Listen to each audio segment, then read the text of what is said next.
ছোট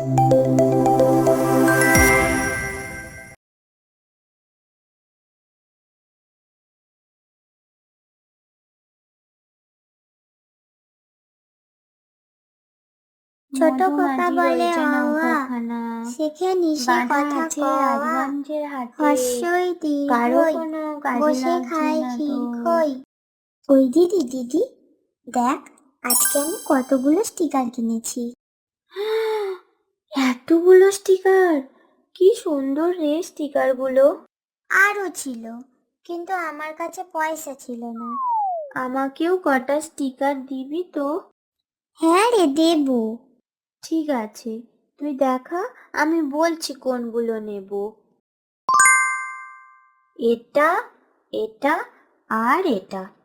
তুই তো সব ভালোগুলো নিয়ে নিবি, তাহলে আমার কি থাকবে? ওই তো এতগুলো আছে, ওগুলো তুই নে। না, আমি তো কিনেছি, আমি ভালোগুলো নেব। তোকে আমি যেগুলো দেব ওগুলোই নিবি। আমি তোর দিদি হই না? আমি বড়, তাই আমি ভালোগুলো নেব। না, আমি কিনেছি, আমি ভালো নেব। তুই দিবি না তো? দাঁড়া, আমি মাকে বলছি। ও মা, দেখো বোন পড়ছে না, স্টিকার নিয়ে খেলছে। এই দাঁড়া, যাচ্ছি আমি। পড়তে বসে শুধু ওইসব, আজ দুটোকেই পেটাবো। বাবাকে বলে দেবো আর একটাও পয়সা না দিতে। শুধু উল্টো পাল্টা জিনিসগুলো কিনে পয়সা নষ্ট করিস।